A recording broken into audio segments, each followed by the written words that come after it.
Good evening, everybody, and welcome to another edition of the Sports Exchange. My name is Scott Morganroth, the Motor City Madmouth, along with my co-host, George Eichorn. How you doing tonight, George? I'm doing well, Scott. Good to be here on another edition of the Sports Exchange. Yeah, the show that we originated back in the day in Metro Detroit, and we bring in a guy from the Pacific Northwest all the way out in Seattle. His name is Nick Bartlett. Nick, welcome back. Thanks for having me, guys. I appreciate it. Nick's first act with us here was with Xavier McKnight. Just so you know, Xavier McKnight was on the baseball broadcast earlier, so we have you both on the same night, but different broadcasts, whatever the case is. So, Nick, let everybody know what you're doing out in the Pacific Northwest. Hey, everyone, grateful to be back for sure. And so, if you missed me the first time around, I'm a broadcast manager at Sports Pac-12. Previously, I was a senior writer at Sports Pac-12. Grateful to have moved up, have a different title. I'm also a staff writer for Oregon Sports News, and I coach youth basketball, and I've just been a all-around sports fan my whole life. Well, tonight's broadcast, obviously, we're going to be talking about the NBA, so no better opportunity to do it than with a basketball coach like you, Nick. So with that said, okay, one area you're probably not familiar with, okay, except when your Supersonics used to play there, was the Palace of Auburn Hills. And George, you know, the Palace is no more. What are your thoughts that the Palace has finally been demolished? Well, you know, one of the things that comes to mind is, boy, oh boy, when Tom Gores sets his mind to something, he makes it happen. And Tom, of course, from Platinum Equity that owns the Detroit Pistons, succeeding Mrs. Davidson, who sold it to him. And, you know, the Ilitch family and Tom Wilson did a heck of a job on convincing Tom to move downtown and to use Little Caesars Arena for both the Pistons and the Red Wings. And then, of course, Tom stepped it up even a notch by building their own practice facility a mile or so away in what we call the New Center area of Detroit, near the old General Motors and Fisher building. And Tom Gores, you know, is going to make money now, obviously selling that property, all that land at the Palace. But I tell you what, Scott and Rick, it's just a shame because so many memories, so much time, so much improvements went into that facility. Over $100 million, I read, in improvements since Mr. Davidson built it way back when. And so it's a sad time. Now, yeah, it was a Lone Ranger. It was out in suburbia Detroit. The Silverdome was imploded, which was only a couple miles up the road from the Palace. But, Scott, you and I had some fantastic memories. I know the concert goers, the basketball NBA lovers in Detroit, they're all shedding a tear right now that the Palace is gone. It's but nothing but rubble. Well, you and I had a lot of great times. I covered games all the time. We both had season passes at the Palace of Auburn Hills, and the Pontiac Silverdome was a home to me as well. I love the Pontiac Silverdome, and I spent an awful lot of time to think that those two facilities are no longer there. It's a shame. I understand why the Lions went downtown to go to Ford Field. I think the people in Pontiac should have been ashamed of themselves when they didn't give the Lions a sweeter deal to go out there. Pontiac simply blew it and lost the Lions. Unfortunately, the Palace of Auburn Hills, to me, was a beautiful facility, did have a lot of upgrades that went way too soon. So they're a microcosm of what they were. So I know that, Nick, out in the Seattle area, you know, the Key Arena is going through some major renovations to host hockey and eventually the NBA. So how are things progressing with the Key Arena in Seattle? I'm not sure in terms of the actual timeline, in terms of construction. The biggest news in Seattle is obviously they recently did change the name of the arena to Climate Change Arena. Very, very interesting. We do have an official hockey team. The name is still to be determined, to the best of my knowledge. They might have named that. Don't quote me on that. Hockey's not my expertise. And for all of us in Seattle, which is a basketball town, man, I know we just want our Sonics back. We feel like it's wrongfully taken away. And I think that's what will ultimately make the new arena feel like home, to be quite frank. But the renovations are underway, and it kind of just has to wait now and see who's going to fill it along with the new hockey team. Yeah, well, the Seattle Supernautics. Well, No, go ahead, Scott. I was just going to add that, it's great news. Seattle's getting a hockey team, long overdue. That market especially, being close to Vancouver and obviously that part of the United States, the NHL has never, ever put a franchise in. Obviously being the state of Washington or the state of Oregon for that matter, the closest you'd have would be San Jose, and that's in California, of course. And then, of course, like I said, Vancouver. So I'm really excited about the NHL, but I'm doubly excited, Scott and Rick, because I believe basketball belongs in Seattle. The Supersonics had a great long run with some great teams and great players and coaches, and Jack Sikma, of course, comes to mind. But I'll tell you what, I think, guys, that we are going to see in the next expansion wave, hopefully, Seattle getting a team again. Yeah, no question that the history of the Seattle Supersonics goes without saying. They have a world championship under their belt. I know Kevin Durant played there for 1 year before the team ultimately went on to Oklahoma City. With that said, we'll continue to talk about the NBA. We're going to talk about the NBA bubble out in Orlando. Are there going to be cracks in this bubble at some point or another? I don't know. Teams have reported. Nick, what are your thoughts about the NBA bubble? I mean, just looking at it from a realistic perspective, I have no idea how they really plan for this to realistically work out. We'll just start with the simple thing is here that 7 different NBA teams had to close their individual respective facilities before ever even entering the bubble. So I want to make clear that this is outside the bubble. But if you have 7 different teams who felt the need to close their facility, along with the breaking news today of Russell Westbrook testing positive, there just seems to be a lot of elements. And I think one thing that people may not be considering here is, can this work for a week? Will it get started? Yeah, that's probably pretty realistic. But you're talking about essentially a 2.5 to 3 month window where you're expecting things to go absolutely perfect. And if you're looking at it from the outside, looking at how other leagues and teams and big sports associations are right now reacting, you have the NFL cutting their preseason from 4 to essentially 2 weeks. College football, the Big Ten just ended non-conference games. Same thing with the Pac-12. The MLS has had 2 teams withdraw from their bubble-like system down in Florida as well. And with all this going on, how can you say that the NBA is realistically going to be able to complete this season?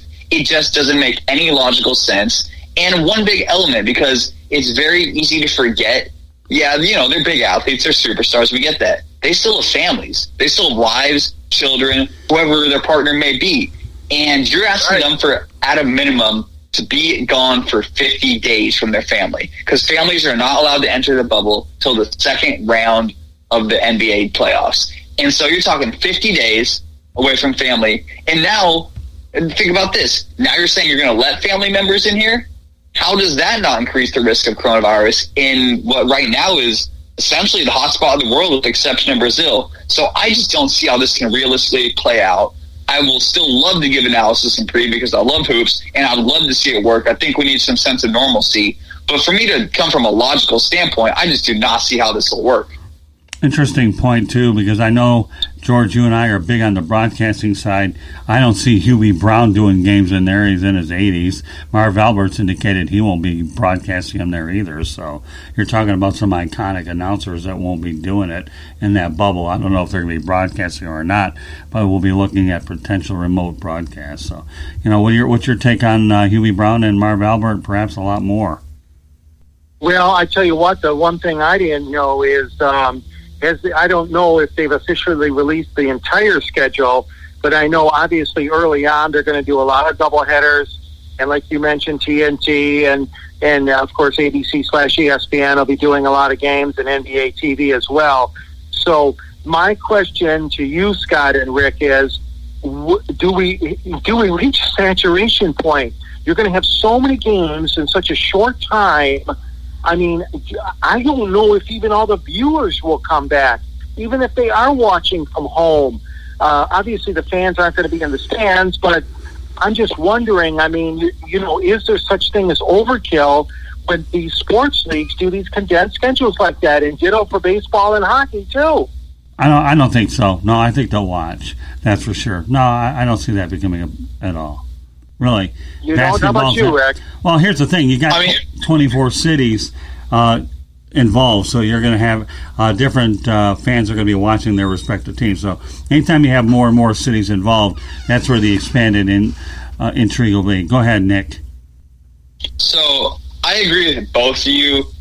In terms of oversaturation, I'll start with Scott's kind of point. I think that people are going to watch, I think, plain and simple. But top over to what George said and why I agree with him is, yeah, I do feel that it is oversaturation.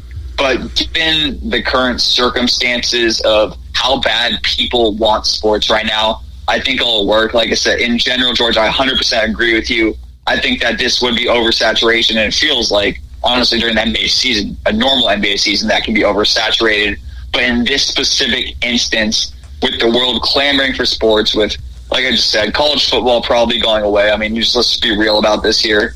With baseball, I mean, it seems like they're figuring out, who knows. The NBA right now is the one hope. It is the one hope.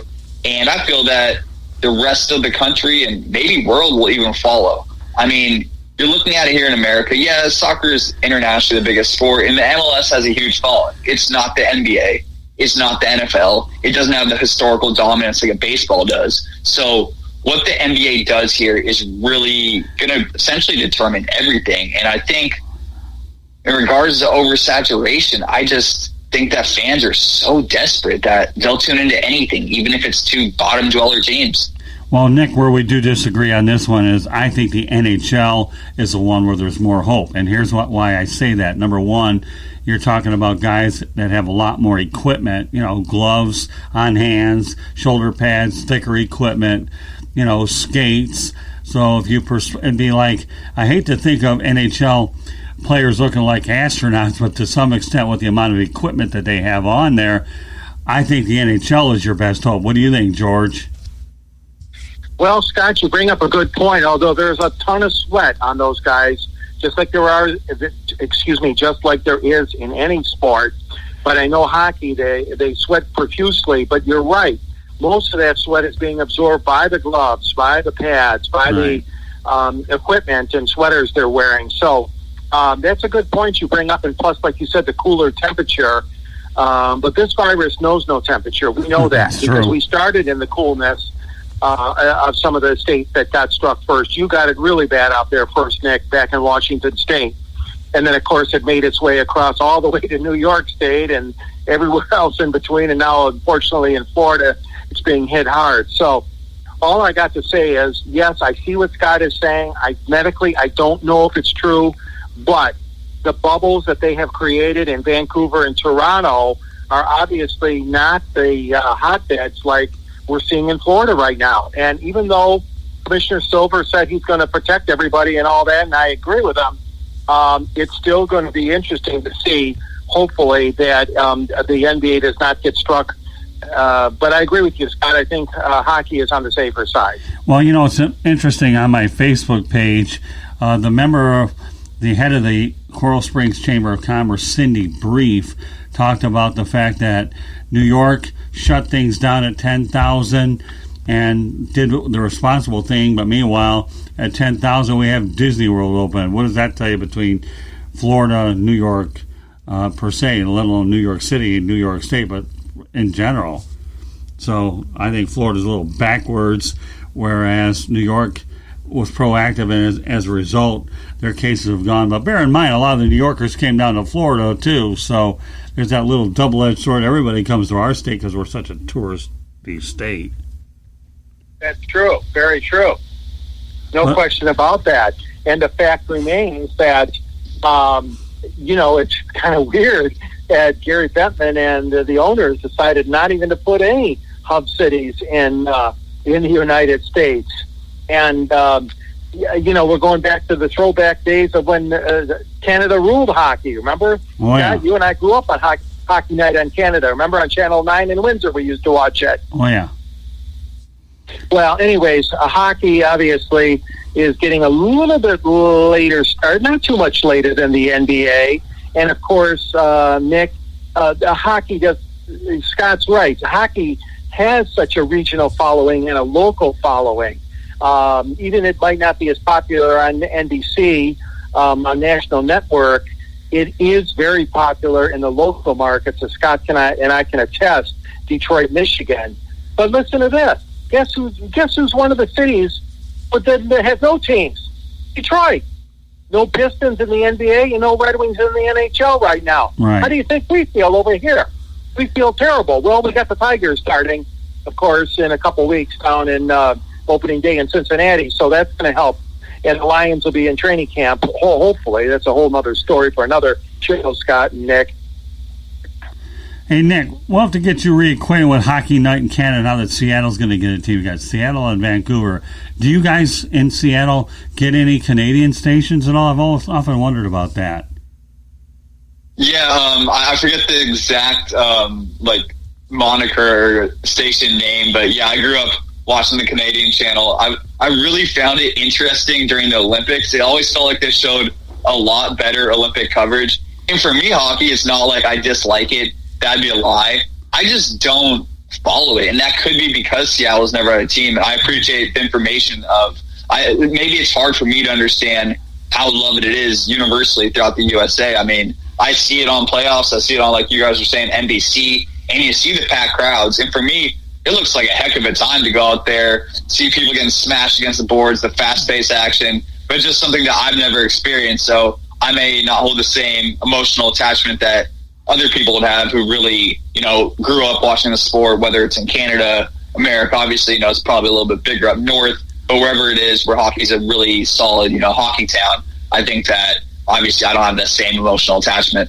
Well, Nick, when you get a hockey team, pal, okay, you'll be hooked. You'll be coming back on this broadcast with George and I say, hey, Scott and George, I am hooked. But you'll have a team. How the heck can you be hooked, okay, if you don't have a team? I mean, nobody's paying attention to the Vancouver Canucks out there, because obviously, but come on, when you tell me what the Seattle hockey team is, you'll be back and say, you know what, Scott and George, you guys were definitely right. So, Nick, you talked about the 7 different teams that have facilities. I'm going to list them for everybody. The Milwaukee Bucks, Miami Heat, of course, wonder why. Florida's obviously a hotbed. LA Clippers, I'm not surprised the Lakers aren't even on that list either. So you got Miami, the California, Denver Nuggets, Brooklyn Nets, Sacramento Kings, and Phoenix Suns. So when you think of Miami, the Clippers, and the Suns, well, obviously you're in those are your hotbeds. And George, you are really right too when you talk about the fact that that the NHL got it right with 2 hub cities in Canada. Edmonton, I think, is the ideal place for it. And Toronto, as big as it is, I'm actually thinking it may not be a bad alternative either.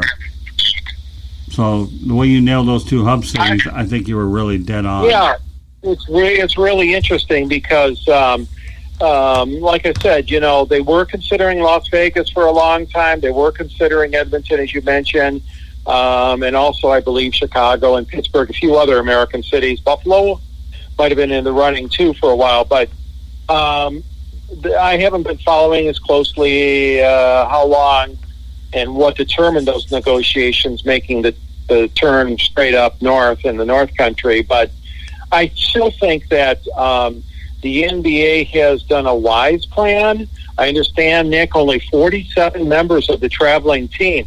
Now, granted, you don't carry more than that anyways in a regular season game, but obviously for the playoffs, the teams travel with a lot more than 47. So I would imagine that includes, obviously, a trainer, equipment manager, the security managers, a couple of PR guys will probably go on the trip, or ladies. And then the beat writers, okay? You got the beat writers, don't forget. And you got the broadcast teams on radio and television. So it's going to be interesting, isn't it, Nick, to house all those people under the bubble? Yeah, I mean, it should certainly be really interesting. And that's the thing for me. It's how can you expect everyone to be perfect? I believe that most people will probably follow the rules. And I think that, most people are going to respect what's going on and the seriousness of the situation right now, specifically in regards down to Florida. But all it takes is one guy. That's all it takes, or one gal, whoever it may be, to go out on a nightlife, to sneak someone into the bubble. Yeah, there's a lot of precautions, but the longer this thing goes on, they're going to find cracks in the system. And while you have many veteran players like a Chris Paul, a LeBron James, and the like, who are going to be, I would assume, would be respectful and, be there to play basketball, you also have a bunch of 20-year-old kids. I mean, I don't want to call them kids, but 20-year-old young men, kids, who may not be on playoff teams, who feel like they're essentially in prison. And what do you think they're going to want to do? I mean, they're probably going to have some sort of nightlife.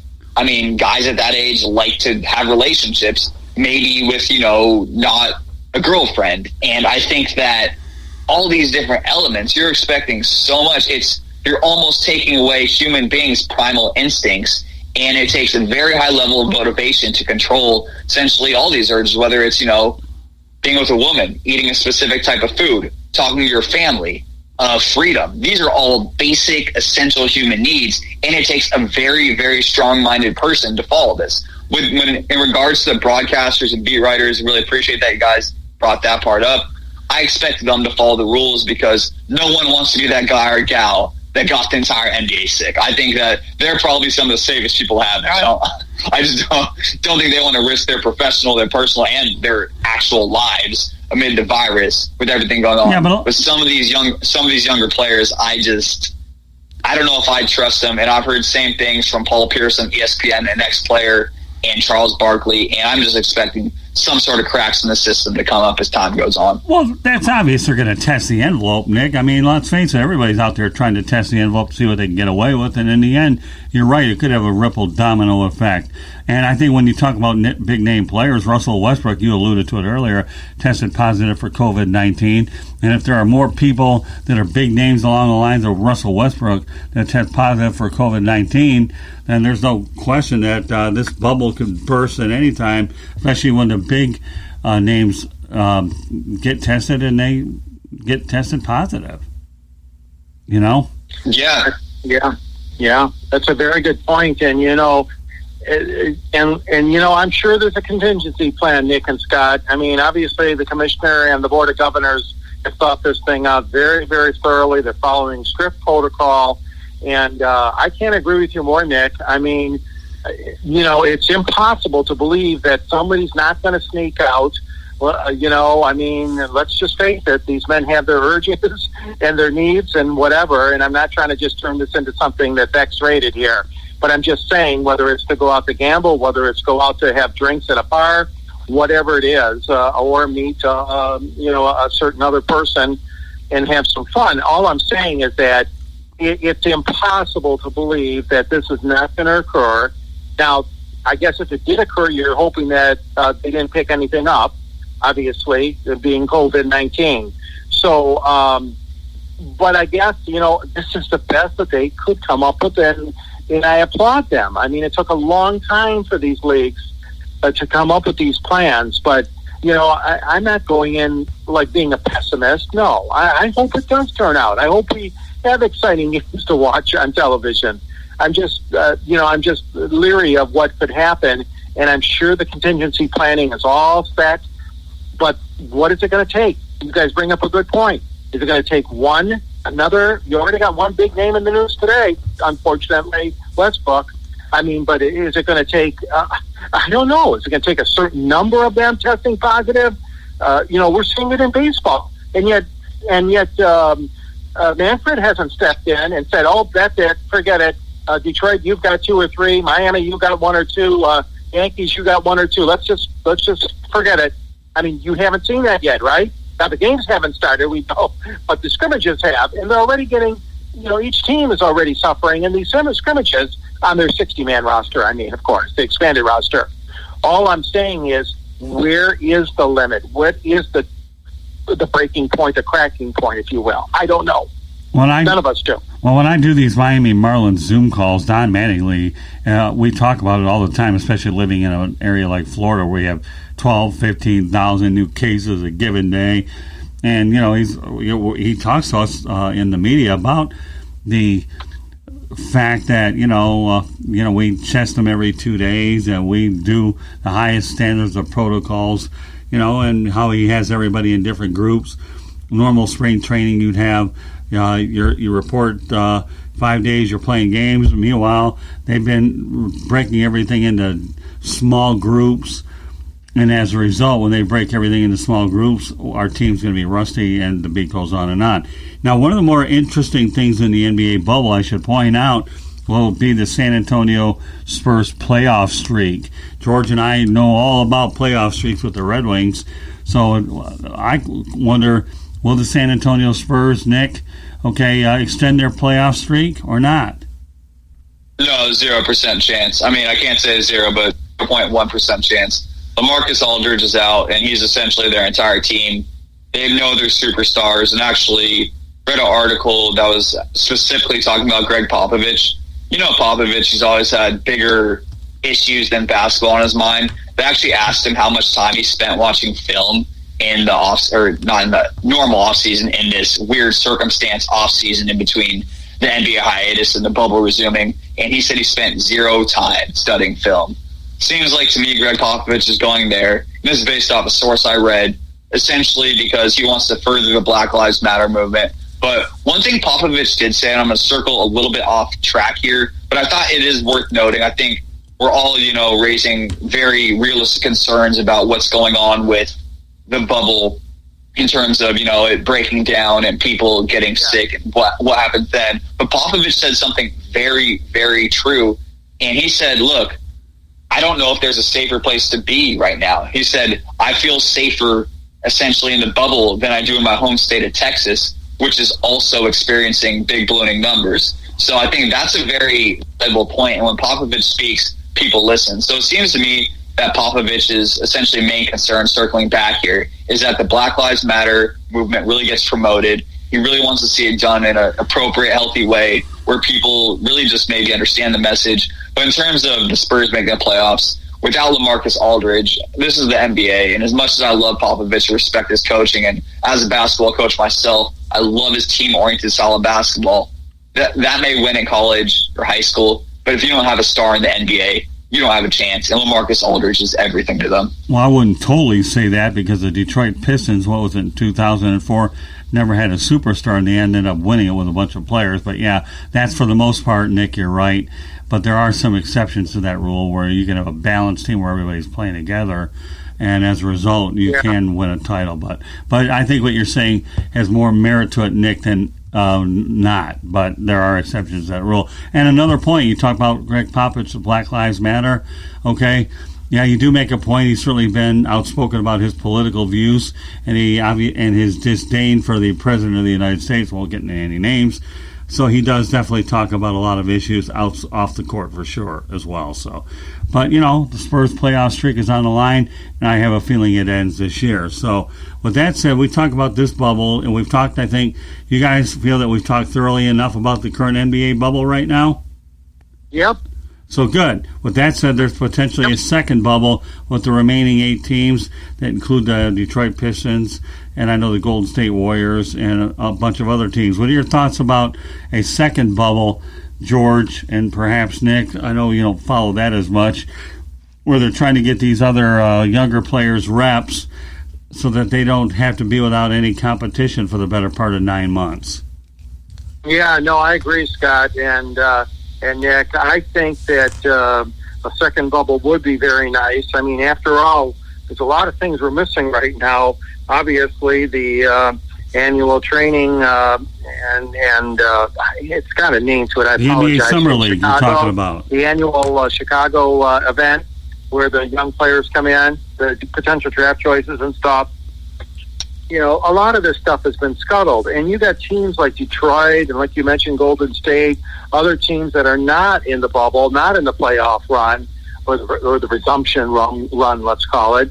And the same goes for hockey. The Red Wings in hockey might not play a game until, we don't know, January 1st or something. Maybe they'll start on New Year's Eve, a traditional game here in Detroit.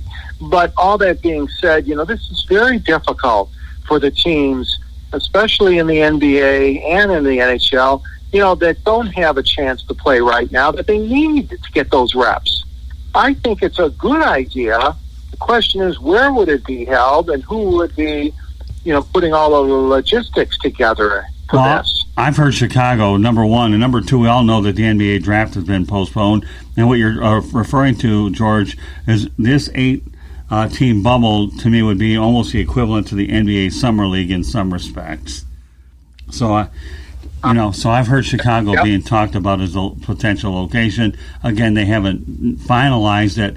They're talking about it, but I think, they definitely need reps. And, Nick, you being a basketball coach should know better that when it comes to reps, that they definitely, you can appreciate that, right, Nick? Yeah, no, I completely agree with you need reps, but I do disagree with the thought of the second bubble. To me, it just feels greedy of the NBA. I don't see any purpose in doing this, putting more people's lives at risk. Basketball is one thing, lives are more important. And to me, we're already going to have enough questions with the first bubble. I mean, a major superstar in Russell Westbrook just tested positive. Let's not go over that like that's just a small thing. That's one of the NBA's marquee teams here that people were looking really at making a surprise run, the Houston Rockets. That's now not the case. And had this happened even 2 weeks later, now what do? You suspend 2 teams? Is this really the season we want? And that's how I feel. How bad do we want sports? Is this just, because for me, the NBA, I respect what they're doing. They're trying to provide normalcy, but really it's about money. Let's not sugarcoat it. They want money, and it's a business. I respect that. I prefer having money in my wallet as well. But how are you going to handle this? And hopping back to the second bubble, just you have players who essentially don't really want to be there unless they're young. So watching an interview on ESPN with Stephen Curry the other day, and they actually talked to him about this exact thing. And Stephen Curry essentially said that I wouldn't want to play. And why would he? He's a multi-million-dollar champion, multi-millionaire, 2 or 3-time NBA champion. I'll remember the exact amount they'd won off the top of my head. And other star players on these teams who are obviously not going to win the championship this year, they're not going to come play. Why would they step away from their families, risk their lives, and for what? I mean, for what? And I agree with you guys in terms of the young players and repetitions. I'm all for it. But basketball is not like football or even baseball.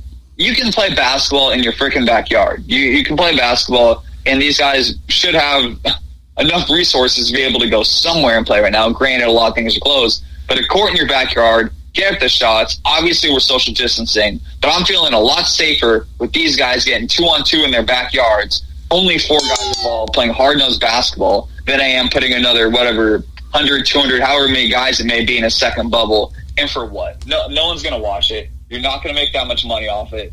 You're putting players' lives at risk, and I just don't understand the reasoning behind that. Well, that's a good point, too, Nick. But I guess the Golden State Warriors don't have to worry about it because they're not in it anyway. So, but that's definitely a good point. I want to get to a few key topics here while we have an opportunity.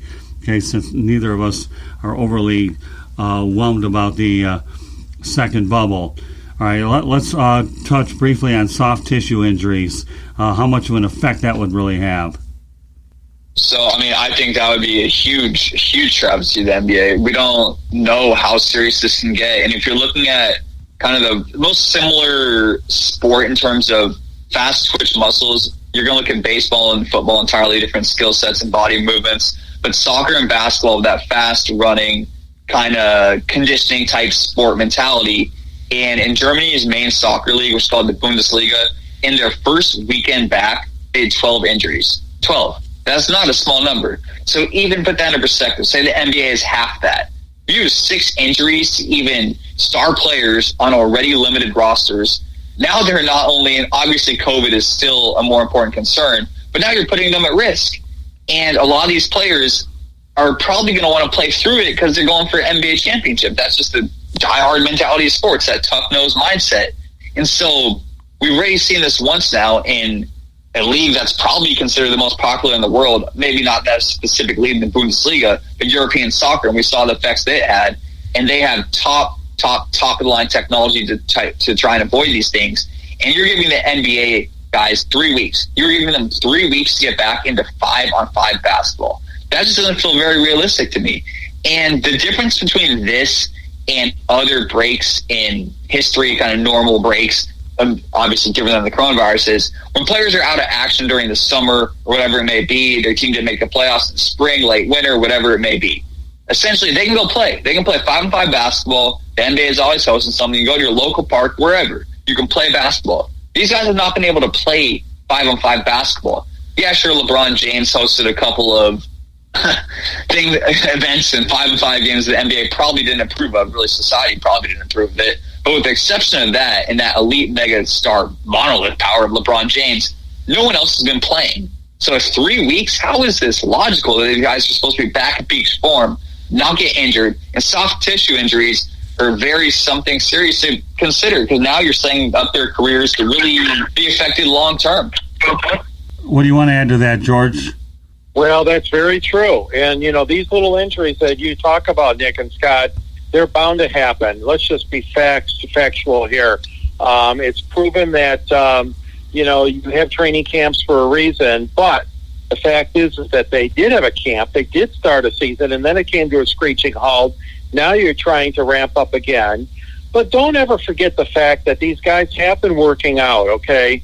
One thing that, switching gears a little bit, Manager Gardenhire of the Detroit Tigers, for example, commented recently that he and his coaching staff were amazed because they had no idea. They were so fearful that these young Detroit Tiger players, and middle-aged ones too, would show up overweight, not in shape, et cetera, et cetera.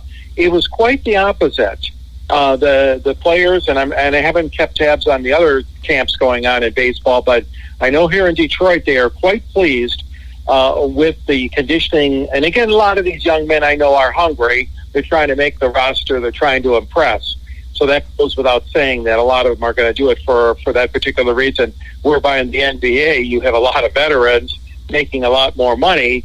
And so it is a little bit different story. But I would find it hard to believe, Scott and Nick, that they have not been working out. Yeah, they have not been tested, though, in, like you said, in scrimmaging and 5-on-5s and that sort of thing.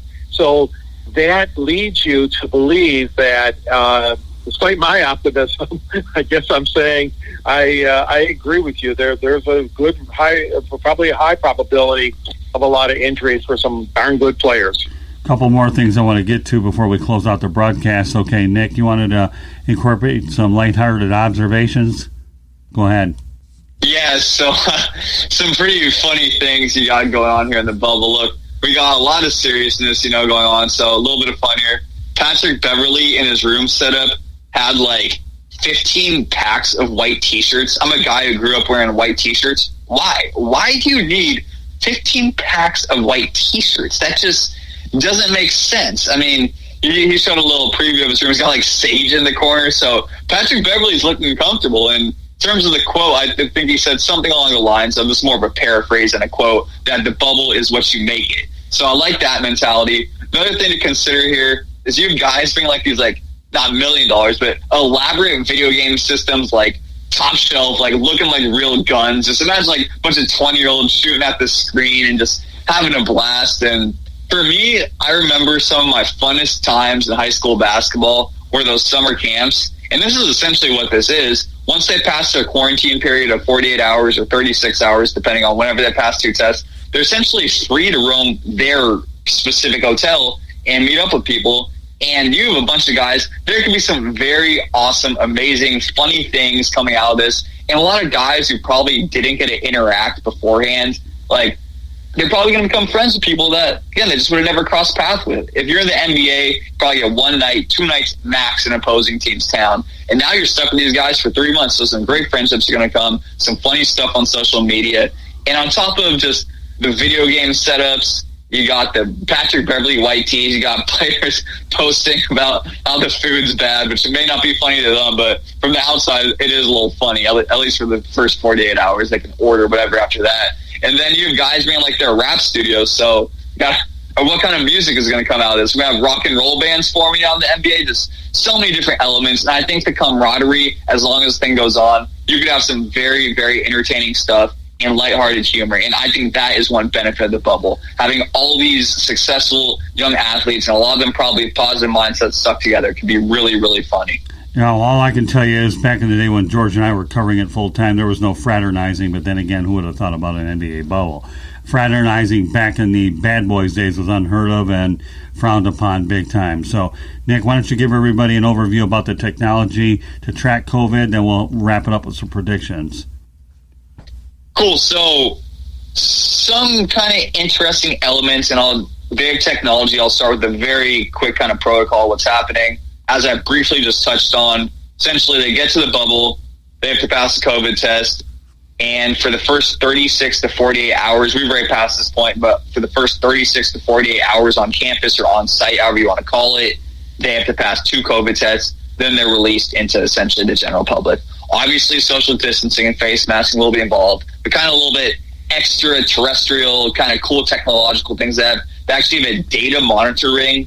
And I believe it's optional because the NBA doesn't want to feel like their players are essentially being tracked, like literally like prison.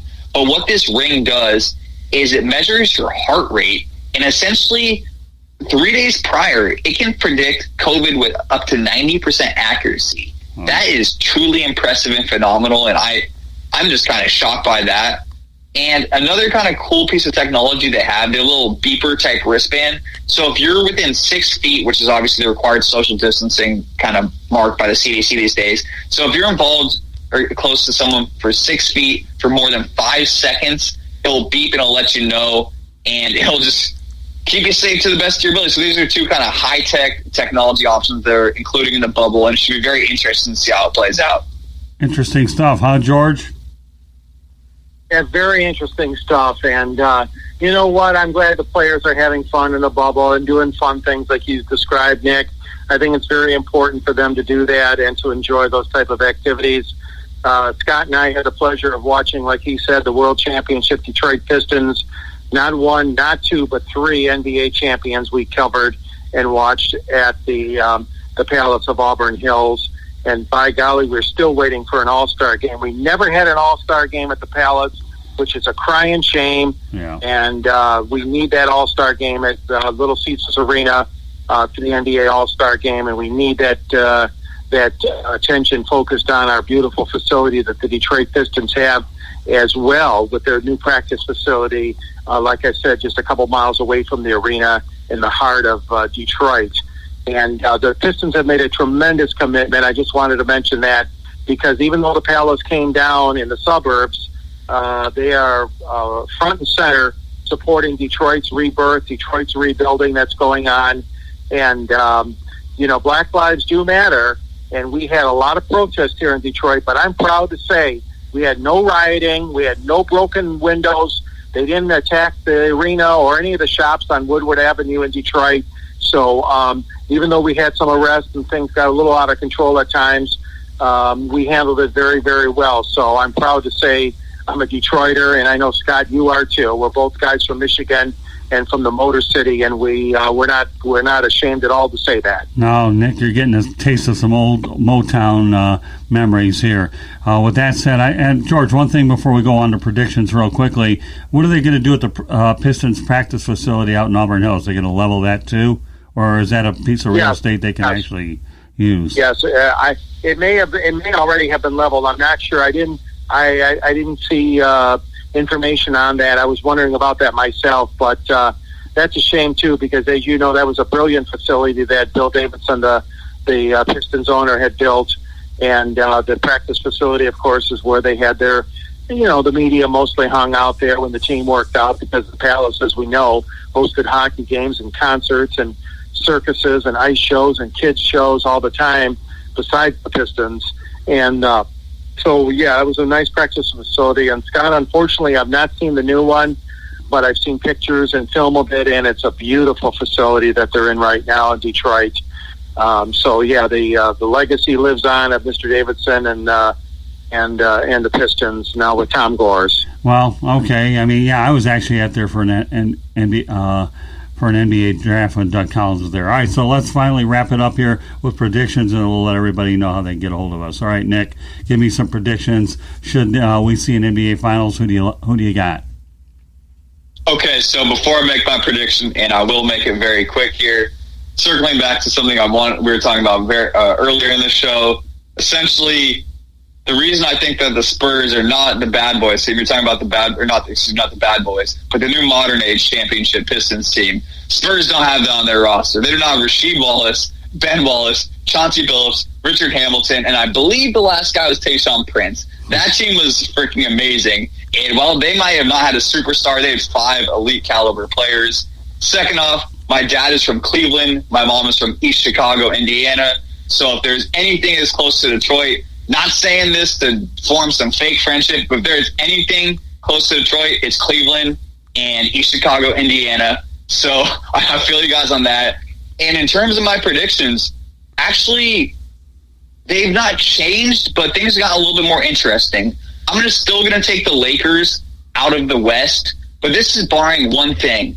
And people like to talk about Zion Williamson and the New Orleans Pelicans. Yes, Zion's amazing. If you've seen his slim down, his body looks great now. People may have considered him a little chunky before. But top to bottom, this roster is an outside shot to take down the Lakers in the first round. I don't think people give them a chance. And if you just look at their roster, you have Lonzo Ball, good defender. Let's not worry about his dad. Let's talk about Lonzo Ball, the basketball player. Good defender. You have Drew Holiday, good defender. You have Brandon Ingram, good scorer. You have Derek Favors, good post player. And then, of course, Zion Williamson. Off the bench, you have Josh Hart and J.J. Redick. Not to mention, Lonzo Ball, Brandon Ingram, and Josh Hart were all a part of that monumental trade that sent Anthony Davis to the Lakers and essentially said, forget you young guys, get out of town. So if you think they haven't forgotten about that, if New Orleans slides into that 8th seed, I'm not ruling them out of upsetting the Lakers in the first round. I think that's very realistic and very probable. Do I have the guts to call it? Apparently not, because I'm still picking the Lakers to win the NBA Finals. But do not sleep on the Pelicans. Not just Zion Williamson. Do not sleep on the Pelicans. Out of the East, as we mentioned in a previous podcast, I'm not sold on the Bucks and their second options. I don't think Chris Middleton and Eric Bledsoe are real second options. Giannis is obviously Giannis. He's amazing. He's a Greek freak.